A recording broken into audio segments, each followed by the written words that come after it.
खंडवा, पृथ्वीपुर, जोबट, रैगांव। आखिरी फाइट से पहले धुआंधार प्रचार। चारों जगह सीएम का रात्रि विश्राम। तूफानी प्रचार में कमलनाथ का भी नाम। उपचुनाव का प्रचार थमने के एक दिन पहले यानी आखिरी फाइट के पहले मंगलवार को खूब घमासान दिखा। एक दूसरे पर जमकर वार पलटवार हुए, लेकिन इन सबके बीच तोड़फोड़ अभियान भी आगे बढ़ते दिखा। ये दो तस्वीरें उसी से संबंधित हैं। पहली तस्वीर सतना की है और दूसरी खंडवा के बड़वाह की। सतना में निर्दलीय पुष्पेंद्र बागरी बीजेपी में शामिल हो गए। गृह मंत्री नरोत्तम मिश्रा के सामने उन्होंने बीजेपी की सदस्यता ली। उनके साथ सैकड़ों कार्यकर्ता भी शामिल हुए। वहीं बड़वाह में सचिन बिरला के नेतृत्व में वित्त मंत्री जगदीश देवड़ा की मौजूदगी में 200 से ज्यादा कांग्रेसी कार्यकर्ता बीजेपी में शामिल हो गए। तो 15 साल का हमसे रोज हिसाब मांगते हैं और अपने विधायकों का हिसाब नहीं रखते। उनका गणित बिगड़ा जा रहा है। और कमलनाथ जी अगर ऐसा ही रहा तो 23 के चुनाव में भूगोल ही बिगड़ जाएगा कांग्रेस का। इसलिए थोड़ी चिंता करो, भूगोल ना बिगड़े। हिसाब अपने विधायकों का रखो। 27 जा चुके हैं अभी तक, और अगर आपको इसी पर चैलेंज करो तो बताना। मंगलवार को चुनाव प्रचार की बात करें तो सीएम शिवराज ने उदयनगर, किल्लौर, कांटाफोड़ में सभाएं की, तो वहीं सतना के रैगांव में उनका रात्रि विश्राम भी रहा। वैसे शिवराज खंडवा, पृथ्वीपुर, जोबट में भी रात्रि विश्राम कर चुके हैं। सीएम की इस रणनीति की चर्चा तो है ही, साथ ही कांग्रेस पर उनके तीखे हमले भी सुर्खियों में हैं। उधर बीजेपी प्रदेश अध्यक्ष वीडी शर्मा भी चुटीले प्रहार करने में पीछे नहीं है। अलीराजपुर से कांग्रेस पर तंज कसते हुए उन्होंने कहा, कांग्रेस में लोग अपने बेटों की लड़ाई लड़ रहे हैं। आजकल उन्हें मुझसे बहुत तकलीफ होती है। वो कहते हैं शिवराज सिंह घर के नारियल फोड़ देता है। अरे मैं तहसील बनाऊंगा तो नारियल फोड़ूंगा कि नहीं फोड़ूंगा बता। मैं तहसील बनाऊंगा तो नारियल फोड़ूंगा। मैं सीएम राज स्कूल खोलूंगा तो नारियल फोड़ूंगा। मैं लिफ्ट इरिगेशन योजना का उद्घाटन करने आऊंगा तो नारियल फोड़ूंगा। मैं काम करूंगा तो नारियल फोड़ूंगा। तुम्हारी किस्मत ही फूटी थी, तुमने फोड़ा ही नहीं नारियल, मैं क्या करूंगा। और इनके जीन्स में, कांग्रेस के जीन्स में फूट डालकर राज्य करना, ये जिंदगी भर से इनके खून में, जीन्स में है। तो इस प्रकार के लोग केवल कांग्रेस में अपने बेटों की लड़ाई लड़ रहे हैं। क्या कमलनाथ की छुट्टी हो तो मेरा बेटा कांग्रेस का अध्यक्ष बने। ये तो रहा उपचुनाव में बीजेपी का रंग, लेकिन कांग्रेस का प्रचार भी फीका नहीं है। जोर कमलनाथ भी पूरा लगा रहे हैं, तभी तो वो लगातार सभाएं कर रहे हैं। मंगलवार को भी वो मानदाता, बुरहानपुर, बीकनगांव में बीजेपी पर प्रहार करने में पीछे नहीं रहे। हमने बुरहानपुर में 17,000 2,000 किसानों का कर्जा माफ किया। ये बुरहानपुर जिले की बात है। खरगोन में 1,22,000 किसानों का कर्जा माफ किया। ये केवल डिफॉल्टर किसान नहीं थे, पर जिनके चालू खाते थे उनका भी कर्जा माफ किया। शिवराज सिंह जितना झूठ बोल रहे हैं, अंत में उनको विधानसभा में ये आंकड़े पेश करने रहे। उपचुनाव में प्रचार अपने अंतिम चरण में जरूर पहुंच गया, लेकिन इसने बदलते सियासी रंग भी दिखाए। चाहे जोड़ तोड़ की राजनीति हो या आदिवासी हितैषी बनने की चाह या फिर नेताओं का अंदाज, सारे चुनावी जलवे जनता देख चुकी है। सवाल यही है कि क्या मुकाबला 50-50 का रहेगा या फिर इस बार तस्वीर बदलेगी। नमस्कार, मैं हूं शाहिदा आतिफ और हमारा आज का मुद्दा है आखिरी फाइट से पहले। जी हाँ, उपचुनाव का जो प्रचार है 27 अक्टूबर की शाम से थम जाएगा। एक दिन पहले बीजेपी का तूफानी प्रचार तो दिखा ही, कमलनाथ भी जनसभाएं भी की, चर्चा भी उनकी रही। दोनों ही दलों का लक्ष्य चुनाव में जीत है। सवाल यही कि तूफानी प्रचार कितनी होगी असरदार, और आज हम इसी पर बात तो करेंगे ही, साथ ही सीएम शिवराज के रात्रि विश्राम की जो रणनीति है उस पर भी चर्चा करेंगे। और इस तमाम चर्चा का जो हिस्सा रहने वाले हैं कुछ मेहमान हमारे साथ स्टूडियो में मौजूद हैं, और हमारे एग्जीक्यूटिव एडिटर भी मनोज सैनी रैगांव से जो हैं इस वक्त हमारे साथ मौजूद हैं। फिलहाल बीजेपी प्रवक्ता दुर्गेश केशवानी जी हैं हमारे साथ, अब्बास हफीज साहब है कांग्रेस प्रवक्ता, और संदीप पौराणिक साहब हैं वरिष्ठ पत्रकार हमारे साथ। आप सभी का मैं स्वागत करती हूं। तो इस प्रोग्राम के साथ ही मैं सबसे पहले अब्बास हफीज साहब आपके पास ही आना चाहती हूं, क्योंकि हम ये देख पा रहे हैं, अगर हम बीजेपी की बात करें तो कौन कौन शामिल हैं स्टार प्रचारक के चेहरे के तौर पर। हमारे साथ सीएम शिवराज साहब हैं और हमारे साथ वीडी शर्मा साहब हैं, दो केंद्रीय मंत्री साथ में हैं, ज्योतिरादित्य सिंधिया हैं, नरेंद्र सिंह तोमर हैं और फिर प्रदेश के जो गृह मंत्री हैं वो भी साथ में हैं। लेकिन कमलनाथ ही हमेशा नजर आ रहे हैं, एक ही चेहरा जो है उभर उभर के आ रहा है। खंडवा की एक सीट पर भी बस पहुंचे हैं दिग्विजय जी। और अगर बात करें अरुण यादव की, हालांकि वो भी प्रचार कर रहे हैं लेकिन उनका दर्द बीच में उभर उभर के आता है। तो ये स्ट्रैटेजी कुछ सही नहीं है, कहीं ना कहीं पहले ही कांग्रेस अपने आप को कमजोर जाहिर कर देती है। क्या कहेंगे इस पर आप? लेकिन सबसे पहले तो ये बात है कि हर पार्टी की अलग रणनीतियाँ होती हैं और उस रणनीति के हिसाब से हर पार्टी अपना काम करती है। चुनाव का प्रचार प्रसार हो या उसका डे टू डे जो प्लान होता है वो करे, तो हर पार्टी अपने रणनीति पर चल रही है। भारतीय जनता पार्टी का स्टाइल है एक बहुत बड़ा हंगामा खड़ा करके, शायद वो चाहते हैं अपने नेताओं को जनता के बीच में दिखा करके हम एक हैं, जबकि अंदर से पूरे टूटे हुए हैं। आज इनका कार्यकर्ता इनकी सभाओं में नहीं आ रहा है, पैसे देकर साम दाम दंड भेज से कार्यकर्ता लाया जा रहा है। मैं तो डंके की चोट पे ये बात कहता हूँ, कमलनाथ जी ने भी इस बात को कहा है। और हमारे पास जो हमें सुनने हमारे नेताओं को लोग आ रहे हैं वो अपने खुद की स्वेच्छा से आ रहे हैं और भीड़ की भीड़, हुजूम का हुजूम लग रहा है। बात होती है, आपने सवाल पूछा स्टार प्रचारकों की सूची, स्टार प्रचारकों की सूची में से एक एक नेता जनता के बीच में गया है और जनता के साथ मिला है। अगर आप 2-3 दिन से मंच पे देखें तो हमारे जो बाहर के जो प्रभारी हैं वो भी सब सीपी मित्तल हों, सुधांशु त्रिवेदी जी हों या फिर मुकुल वासनिक जी हों, पूर्व केंद्रीय मंत्री और हमारे महासचिव प्रभारी हैं वो भी हों,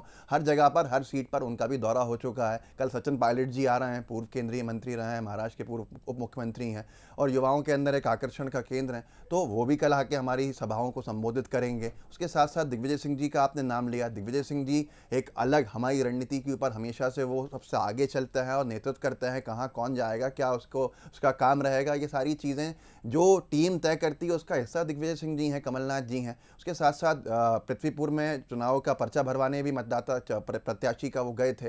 तो ऐसा है कि जिसकी जहां पर जो काम है वो अपने काम को कर रहा है। अरुण यादव जी ने बहुत सी बातें किसी और संदर्भ में कहीं, 2 बातें उसके अंदर उठा ली गई अपने आप उसको इंटरप्रेट करके कि किस तरह की बातें किस जनता से बात की जा रही है वो अलग बात है। आज सबसे बड़ा विषय यह है कि भाजपा काम तो कर रही है, जो आपने कहा अपनी बात को पूरी करूंगा, लेकिन क्या भाजपा मुद्दों पर बात कर रही है? जनता उससे सुनना चाहती है पेट्रोल डीजल की कीमतें कब कम होंगी, जनता उससे सुनना चाहती है उनके स्टार प्रचारक बड़े बड़े केंद्रीय मंत्री और बड़े बड़े मध्य प्रदेश के मंत्रियों से कि जो जनता के घर के अंदर जो व्यक्ति बेरोजगार बैठा है, एक माँ का बेटा बेरोजगार बैठा है, एक बहन का भाई बेरोजगार बैठा है, भाई की बहन असुरक्षित महसूस करती है, ये मुद्दे कब चर्चा में आएंगे? नहीं आएंगे। महंगाई कब कम होगी? नहीं होगी। रसोई गैस की कीमतें कब कम होंगी? नहीं होंगी, बल्कि बढ़ती जा रही हैं। बच्चों का भविष्य दांव पे लगा हुआ है। बहुत सारी ऐसी चीजें हैं जिसके ऊपर कोई जवाब नहीं है। ये क्या कर रहे हैं चुनाव के मैदान में जाके अपने तथाकथित स्टार प्रचारकों को ले जाकर कि वो देखिए कांग्रेस में क्या हो रहा है, वो देखिए कांग्रेस के संगठन में क्या हो रहा है। तो ये सारी बातें जनता नहीं सुनना चाहती है। दावे तो बहुत सारे आप कर ही रहे हैं, लेकिन कांग्रेस के दावे हम सुन भी रहे हैं। मनोज सैनी रेगांव से हमारे साथ एग्जीक्यूटिव एडिटर इस वक्त हमारे साथ हैं। मनोज जी, आपने सब कुछ सुना, कांग्रेस दावे कर रही है, लेकिन फील्ड की रिपोर्ट तो आप ही बता सकते हैं क्योंकि आप उस वक्त वहां मौजूद हैं और एक जो जर्नलिस्ट होता है वो निष्पक्ष होता है, दोनों तरफ ध्यान रखता है। आपका क्या?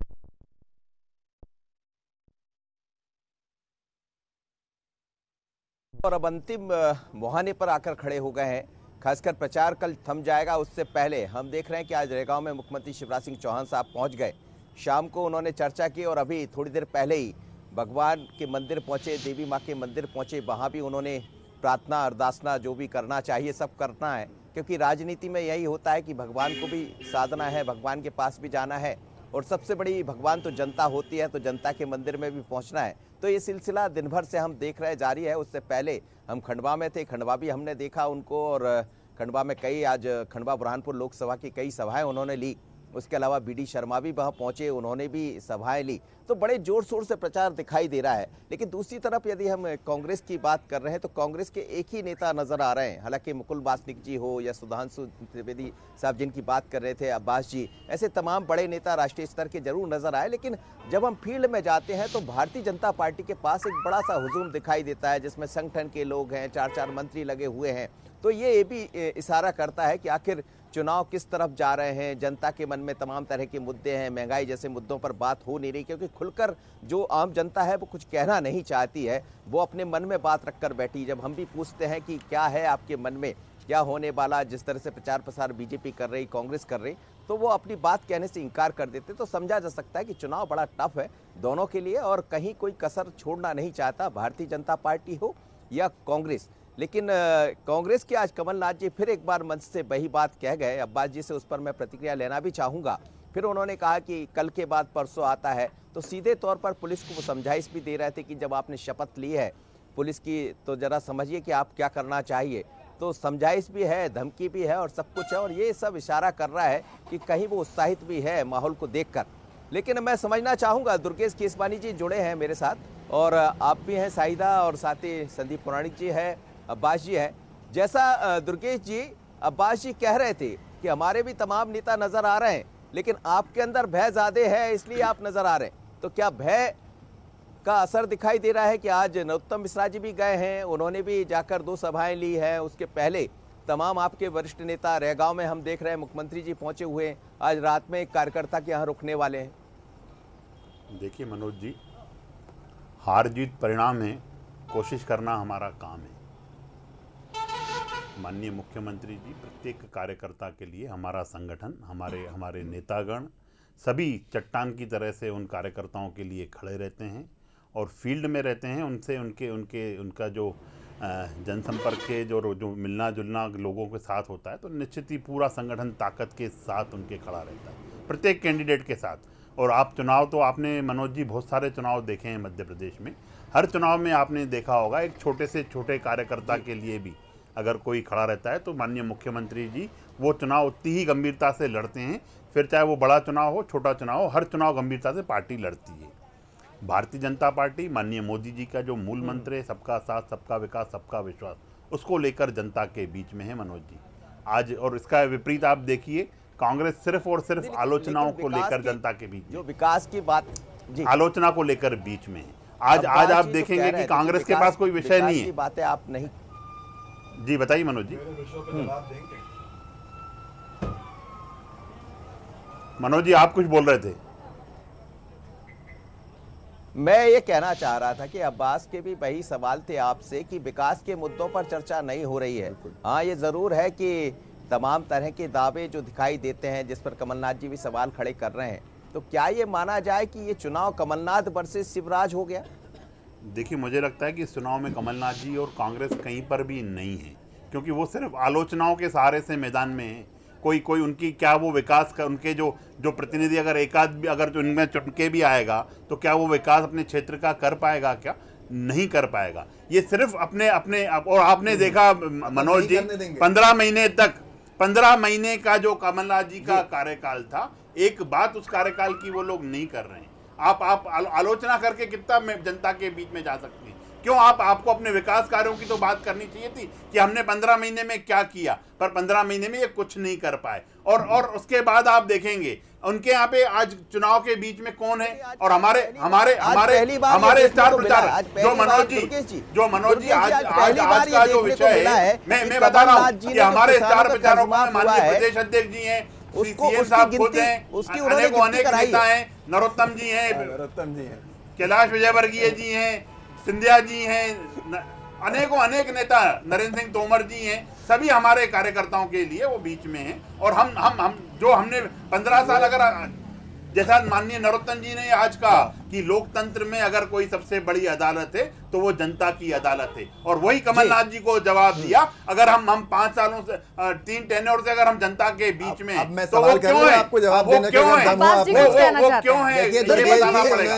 जनता ने हमें आशीर्वाद दिया 2003 अब्बास जी को सुन लेते हैं, अब्बास जी को भी सुन लेते हैं, वो क्या कहना चाहते हैं। जी अब्बास जी बहुत अच्छा भाषण देकर आए, बधाई के पात्र आप भी हैं, उसके लिए वो भी हैं। लेकिन सबसे बड़ी बात यह है कि धरातल के ऊपर क्या चीजें हैं। आपसे मनोज जी ने भी सवाल किया कि मुद्दों के सवाल के जवाब कब दिए जाएंगे, आपके पास अभी भी नहीं है, क्या आप बता पाएंगे? अच्छा, मैं तो छोटी सी बात कहता हूं, आप चारों विधानसभा के अंदर माननीय मुख्यमंत्री जी को एक्टिंग करा के वहां पर आप घरों के अंदर सुला के आ गए। क्या माननीय मुख्यमंत्री जी अब उन सारे परिवारों को मुख्यमंत्री निवास के बुलाएंगे और उनको वहां पर भी रुकवाएंगे ताकि देखें कि ठाट बाट से रहते हैं उनके नेता वहां पर, तो उसका आनंद भी दिलवाइए। ये सारी चीजें जो है जनता जानती है और जनता इसको कोई पसंद नहीं करती है। आज जनता को चाहिए कि आप उसको आदिवासी अधिकार दीजिए। जनता चाहती है कि आप उसके बेटे को बेरोजगार जो है उसको रोजगार दीजिए। आप रोजगार के वादे नहीं कर पाए, आप महंगाई कम करने की बात नहीं कर पाए और आज आपके सुनने का दम नहीं है यहाँ पे। यही बात है कि महंगाई से जो लोग आज मार से पीड़ित हैं उनका इलाज नहीं है आपके पास। आप बातें चलिए हम बिल्कुल सुनेंगे जी हम बातें जरूर सुनेंगे, आपकी भी सुनेंगे, लेकिन हमारे साथ वरिष्ठ पत्रकार मौजूद हैं, संदीप पौराणिक साहब मौजूद हैं, वर्षों का उनके पास जो है अनुभव है। संदीप जी, आपसे हम जानना चाहते हैं कि एक जो स्ट्रैटेजी के तहत जो बीजेपी बिल्कुल उतरी है मैदान के अंदर, अगर हम सीएम साहब को देख रहे हैं वो एक अलग ही फॉर्म में नजर आ रहे हैं, वो अखबार पढ़ते नजर आते हैं, शेविंग करते नजर आते हैं, बूथ कार्यकर्ता के घर पर वो सो रहे हैं, हितग्राहियों के घर पर वो जा रहे हैं, खाना खा रहे हैं। ये जो स्ट्रैटेजी होती है क्या वाकई में आवाम को जो है वो जोड़ पाती है, उनको मुतासिर कर पाती है? आपका क्या कुछ कहना है? आपका इतना सालों का एक्सपीरियंस है, किस तरह से जो ये आवाम है, जनता है, वो कैसे आगे आती है वोट देने के लिए? देखिए, आप एक चीज मान के चलिए, चाहे राजनीति हो चाहे समाज हो, संवाद और संपर्क उसे मजबूत करते हैं। चाहे किसी भी दल का हो, नेता अगर लोगों से संपर्क करता है, संवाद करता है, तो उसको राजनीतिक तौर पर लाभ मिलता है, पार्टी को लाभ मिलता है। चाहे बीजेपी है, कांग्रेस। जहां तक आपने मुख्यमंत्री की बात की, वो एक सहज व्यक्ति के तौर पर स्थापित हैं, ये बिल्कुल सारे लोग जानते हैं। राजनीतिक हिस्सा अलग हो सकता है, लेकिन एक व्यक्ति के तौर पर उनकी एक छवि ऐसी बन चुकी है कि वो सबके हैं, चाहे किसान के हों, युवाओं के हों, लड़कियों के, महिलाओं को, ये तो लाभ मिलता है। जहां तक जब आप कांग्रेस में जाते हैं तो कांग्रेस के कमलनाथ की अगर हम बात करते हैं तो कमलनाथ एक दक्ष और सक्षम नेता के तौर पर सामने आते हैं। ये मुकाबला अगर हम कहें तो इस बार के उपचुनाव में जो मुकाबला है वो कहीं ना कहीं कमलनाथ के 15 माह का शासनकाल और शिवराज के 15 साल और 15 माह का शासनकाल, ये मुकाबला है। लेकिन जो बात कह रहे थे दोनों प्रवक्ता लोग, मुद्दे वो नहीं बन पाए जो जनता के मुद्दे हैं। बिल्कुल, जो जनता जिन समस्याओं से जूझ रही है वो मुद्दे नहीं बन पाए। मुद्दे बहुत सी ऐसी चीजें बन गई हैं जिनका आम जनता से वास्ता नहीं है, स्थानीय मुद्दे हैं। और राजनीतिक दलों के लिए सबसे बड़ी चुनौती इस समय यह है कि मतदाता मौन है, मतदाता बोल नहीं रहा है, शांत है। यही कारण है कि दोनों राजनीतिक दलों में अपने तरह की छटपटाहट नजर आ रही है इस समय। इस आपके पास जरूर आएंगे दुर्गेश जी हम, लेकिन मनोज सैनी जी आपके पास जरूर हम आ रहे हैं, एक सवाल के साथ आ रहे हैं मनोज जी आपके पास।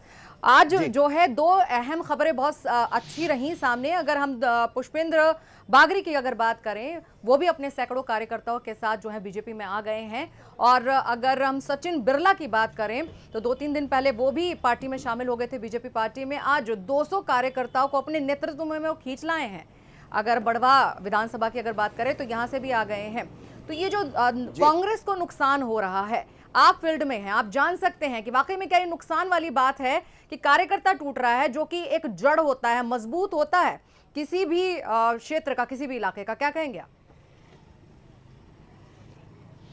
देखिए शाहिदा, अंतिम दौर जब होता है चुनाव का तो उसमें बढ़त देखी जाती है कि हम बढ़त कैसे लेंगे। और हम ये भी देख रहे हैं कि कांग्रेस से लगातार लोग आ रहे हैं, चाहे सचिन की बात करें या आज जैसा आपने जिक्र किया 200 कार्यकर्ता और ज्वाइन कर लिए भारतीय जनता पार्टी को। इसी तरह हम देख रहे थे कि एक अन्य खबर और आई रेगांव से, जहां पर बागरी ने ज्वाइन कर लिया। तो एक रणनीतिक तौर पर भारतीय जनता पार्टी हमेशा चुनाव से पहले जब कुछ घंटे बचते हैं तो ये ऐसी तस्वीरें सामने आती रहती है जो मतदाता के ऊपर सीधा असर छोड़ते हैं। कि कांग्रेस पर सवाल तो ये खड़े होते ही रहे हैं, लगातार भारतीय जनता पार्टी खड़ी करती रही है कि उनके साथ लोग नहीं है और वो आना नहीं चाहते। बल्कि आज आपको याद होगा कि मुख्यमंत्री जी का एक बयान भी बड़ा दिलचस्प है। उन्होंने आज ये भी कहा कि नाम लिया चौधरी का, मनोज चौधरी का, जब वो बागरी में बोल रहे थे कि ये भी आ गए, सचिन भी आ गए और अब तो मेरे साथ बहुत सारे लोग आना चाह रहे हैं, भैया मैंने मना कर दिया कि मत आइए। तो ये एक तरह से रणनीतिक तौर पर होता है कि मत आइए हमारे साथ, लेकिन कौन आ रहा है कौन जा रहा है अलग मुद्दा है, वो अपनी जगह है। भारतीय जनता पार्टी अपनी रणनीतिक तौर पर एक अलग तैयारी में लगी हुई है कि कैसे मैसेज जाए। पर यह चुनाव बहुत अलग तरह का, क्योंकि जैसा हमने शुरुआत में कहा कि मतदाता की तरफ से कोई जवाब ऐसा सुनाई नहीं दे रहा है, तो दोनों के अंदर खलबली है, भारतीय जनता पार्टी के भीतर भी, कांग्रेस के भीतर भी। यदि अब्बास मुद्दे की बात कर रहे थे तो हम फिर मंच से ये भी सुन रहे थे अब्बास जी कि एक तरह से कमलनाथ जी धमकी भी दे रहे थे। धमकी कहा जाए या उनका जो अंदाज है लगातार मंच से दिखाई देता है, तो इन सब की जरूरत भी क्यों पड़ रही? क्या ये उत्साह है या ये वो देखिए जो इनपुट्स आते हैं सरकारी अधिकारी कर्मचारियों के ऊपर प्रेशर बनाने के, तो उनको उनकी ड्यूटी का एहसास दिलाना जरूरी पड़ जाता है कि आप चिंता मत कीजिए, हम आगे आपके संरक्षण के लिए खड़े रहेंगे, न्याय के साथ काम करते रहिएगा, आपको किसी प्रेशर दबाव में आने की जरूरत नहीं है। ऐसे हालात बन रहे हैं। आपने कहा सचिन बिरला जी 200 कार्यकर्ताओं के साथ आ गए, पूरे भारतीय जनता पार्टी के कार्यकर्ता जिनको उठा के दिखा दिया कि ये कांग्रेस से आए। कांग्रेस का कार्यकर्ता 15 साल सत्ता से बाहर रहने वाला कार्यकर्ता है, वो इस तरह से कहीं और जाता नहीं है। तो ये हम तो 2 दिन के बाद साबित कर देंगे, लेकिन चुनाव आ जाएगा, इसलिए हमें आचार संहिता का भी पालन करना पड़ रहा है। लेकिन नामों के साथ साबित करेंगे कि ये कौन लोग हैं। बात दूसरों के आने की, एक मध्य प्रदेश के बड़े मंत्री महोदय चुनाव से पहले कांग्रेस पार्टी में शामिल होंगे। आप देखिएगा, मैं आपके चैनल पे कह रहा हूं, जब सब हैरान हो जाएंगे, ऐसी चीजें भी होने वाली हैं। ये भाजपा को थोड़ी सी देर का इंतजार होना है बस, उसके बाद देखिएगा जब पर्दा हटेगा तो बहुत कुछ अलग होगा। और ये चारों चुनाव, तो ये भी उसी तरह की रणनीति का हिस्सा तो नहीं है। मैंने कहा ये भी उसी तरह की रणनीति का हिस्सा तो नहीं, जैसे भारतीय जनता पार्टी कह रही है कि हमारे साथ बहुत लोग आना चाहते हैं, हम लेना नहीं चाहते, और आप कह रहे हैं कि 2 दिन बाद देखिएगा चुनाव के क्या होगा। तो ये भी एक मैसेज तो नहीं है जनता के बीच में, मत जाइए। साफ दिखेगा मनोज जी आपको। मैंने कहा कि 2023 के चुनाव से पहले मध्य प्रदेश सरकार के एक बड़े मंत्री आएंगे जिनको देखकर लोग हैरान हो जाएंगे। तो ये सारी बातें आने वाले वक्त में पता चलेंगी। जो भाजपा ने इतने लोगों को अंदर ले लिया, उनके खुद के नेता बाहर चले जाएंगे। दुर्गेश जी जवाब दे दीजिए, डरा दिया आपको। अरे मेरे भैया, मैं तो कमलनाथ जी को ही समझता था कि मुंगेरी लाल के हसीन सपने देखते हैं, पर मेरे कांग्रेस के प्रवक्ता साथी जागते हुए भी सपने देख रहे हैं। इनको सपने मुबारक हो। मैं मनोज जी आपकी बात का और संदीप पुराणिक जी की बात को आगे बढ़ाते हुए उस बात को रख रहा हूं कि जो आप कंपैरिजन कर रहे हैं, वो कंपैरिजन एक आडंबर अहंकार से कर रहे हैं शिवराज जी का। Shivraj ji down to earth हैं, प्रत्येक कार्यकर्ता के साथ उनका जीवंत संवाद है, और कार्यकर्ता मध्य प्रदेश की 8 करोड़ जनता के साथ उनका जीवंत संपर्क है। वो हमेशा ही जनता के बीच में रहते हैं और उस जनता को अपना भगवान की तरह पूजते हैं, और वो बोलते हैं कि पुजारी शिवराज सिंह चौहान है। तो उनका नेचर और कमलनाथ जी के नेचर को कंपेयर कहीं से लेकर कहीं तक नहीं कर सकते। आज कमलनाथ जी की टूट का कारण क्या है? ऐसे पुजारी जिन्होंने बेरोजगार कर दिया, बात आ जान दीजिए, बोखलाट सुरक्षित कर दिया महिलाओं को, ऐसे पुजारी से भैया भगवान बचाए, बचा के रखो, क्योंकि उसके बाद हार के बाद भी आपको बात नहीं है, हार के बाद भी बात कर रही है, तैयार है जश्न के लिए। तो आप मनोज जी, जो कमलनाथ जी और आप शिवराज जी की बात कर रहे थे, तो कमलनाथ जी अपने लोगों के ही नहीं हो पाए, उनके विधायकों ने ही आपके चैनलों पे आके कहा कि हम 400-400, 500-500 किलोमीटर दूर चल के आते हैं कमलनाथ जी से, और कमलनाथ जी बोल देते चलो हो गया। तो जो अनुभवहीनता कमलनाथ जी की उन 15 महीने के नरेंद्र उनकी दिखी कमलनाथ जी, इनसे क्या होगा? अरे भैया आपने शुरुआत आपने की, शुरुआत आपने की थी। अरे इनकी पीड़ा सुन लीजिए, सबकी पीड़ा सुन लीजिए, क्या क्या कहा है हुई है भारतीय जनता पार्टी। आम कार्यकर्ता की सिंधिया जी ने संदेश दे दिया, भारतीय जनता पार्टी करती है। आप और नाम गिनते रहिए, आप माला जपते रहिए, पर आपके पास वहां जाने वाला कुछ नहीं है। जनता की अदालत आपको नकार देती है। आपको भी एक बहुत खास बात कराने जा रहे हैं मनोज जी। जब आपकी और मेरी बात हो रही थी इस प्रोग्राम से पहले हम वैसे ही हम चर्चा कर रहे थे कुछ पत्रकारिता को लेकर कि आप वहां मौजूद हैं, क्या कुछ आप वहां पर देख रहे हैं। तो आपके मुंह से एक शब्द निकला था कि हम कांग्रेस को भी देख रहे हैं, हम बीजेपी को भी देख रहे हैं, लेकिन एक बात तो है कि बीजेपी मेहनत बहुत करती है। आपके ये लफ्ज थे, तो इस बात को लेकर भी मैं जरूर आपसे सवाल पूछना चाहूंगी कि वो जो स्ट्रैटेजी होती है, वो जो उनका हर जगह घूमना होता है, बूथ तक जाना होता है, एक आम जन तक संपर्क करना होता है, कि वाकई में यही काम करता है, यही जादू है? देखिए शाहिदा, यही जैसा हमने आपसे कहा कि ये सब रणनीति के तौर पर होता है, और भारतीय जनता पार्टी के पास कार्यकर्ताओं का अंबार है, भारतीय जनता पार्टी के पास नेता तमाम दिखाई दे रहा है। आप देखिए कि हर एक मुख्यमंत्री जी रात गुजार रहे हैं, या शिवराज जी रात गुजार रहे हैं, उसके बाद बीडी शर्मा उसी शहर में उसी नगर में जाते जहां चुनाव होते वो भी रात गुजार रहे हैं। तो इससे कार्यकर्ताओं के बीच में एक संबल बढ़ता है और ये दिखाई देता है। और वैसे भी बीजेपी ने इस बार एक नया टैग लेकर भी आई है कि 1 बूथ 20 यूथ, यानी 20 यूथ के साथ एक मतदाता 20 जवान, तमाम तरह की जो बातें कही जा रही, तो बीजेपी उसी लाइन पर काम करके लागू करना चाहते हैं, होने नहीं वाला। मैं संदीप पौराणिक जी से एक चीज जरूर समझना चाहूंगा। जरूर करिए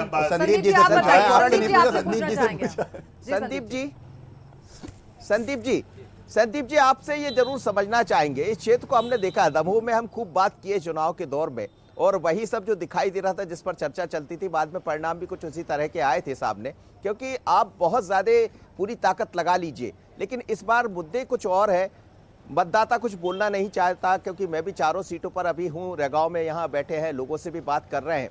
अब कहाँ जाकर आपको दिखाई देता, क्योंकि अब लास्ट जो 24 घंटे बचे हैं उसमें हम देख रहे हैं रात गुजारने का ये पहली दफ़ा हमने देखा है। हालांकि पहले भी ऐसा होता रहा, लेकिन शिवराज जी जितनी भी विधानसभा, 3 विधानसभा 1 लोकसभा, सभी में जाकर रात गुजारे हैं। आज भी रेगांव में रुके हैं, या बीडी शर्मा जी भी वहाँ रात गुजारे। तो क्या कुछ अंदर की तरफ खलबली है, या ये भी एक अलग तरह की रणनीति दिखाई दे रही? संदीप जी। मनोज जी, रणनीति का हिस्सा तो है, ये बात सही है, लेकिन इस बार के चुनाव में हम देखते हैं तो मुद्दे दूसरे तरह के हैं। मुद्दे ऐसे हैं जो जनता तक पहुंचने वाले हैं, चाहे महंगाई का हो, कोरोना रहा हो, दीगर चीजें रही हों। अब सवाल ये उठ रहा है कि बीजेपी तो अपनी मेहनत कर रही है, क्या कांग्रेस उन मुद्दों को हवा दे पाई? मुझे ऐसा लगता है कि इस चुनाव के दौरान कांग्रेस की जो रणनीति होनी चाहिए थी, वो महंगाई पर, पेट्रोल पर, बेरोजगारी पर, कोरोना पर सशक्त हमले होने थे, तो जनता उसके साथ खड़ी होती दिखती। अभी फिलहाल मतदाता मौन है, इसलिए बहुत ज्यादा कहना संभव नहीं है, लेकिन यह बात तय है कि यह चुनाव आने वाले समय की भविष्य को बताएंगे। मध्य प्रदेश में 23 के चुनाव कैसे होंगे, नगरीय निकाय और पंचायतों के चुनाव का क्या माहौल रहने वाला है, ये लिटमस टेस्ट तो हो सकता है। चलिए, अभी खैर वक्त के दामन में गुंजाइश कम है, और बिल्कुल मनोज जी, आप जो अपनी बात कहना चाहते हैं बिल्कुल कहिए, क्योंकि वक्त कम रह गया। जी बताइए। बस यही है, जैसा कह रहे थे संदीप जी, ये बात बिल्कुल सच है कि बड़े जो मुद्दे हैं, महंगाई जैसे मुद्दे हैं, उन पर चर्चा कांग्रेस मंच से नहीं कर पाई है जिस तरह से करना चाहिए था, जनता के बीच में जो मैसेज देना चाहिए था। और भारतीय जनता पार्टी शाहिदा ये समझ रही कि ये मुद्दे कहीं महंगे पड़ सकते हैं पार्टी के लिए, इसीलिए उन्होंने अपनी पूरी ताकत झोंक दी है। लेकिन अब ये अंतिम 24 घंटे में और क्या क्या दिखाई देता शाहिदा, उस पर भी हमारी नजर। बिल्कुल सही कहा आपने मनोज जी, आपका भी और अपने तीनों मेहमानों का हम शुक्रिया अदा करते हैं। तो फिर ये तो देखने वाला जो टाइम है वो तो देखेंगे हम, क्योंकि 24 घंटे से भी कम वक्त रह गया है चुनावी प्रचार प्रसार में, और आगे की क्या रणनीति बीजेपी करती है या कांग्रेस करती है, ये आने वाला वक्त बताएगा, क्योंकि जनता जनार्दन के दिमाग में क्या चलता है इसका अंदाजा लगाना बहुत मुश्किल है। खैर, अभी के लिए इतना ही। नमस्कार।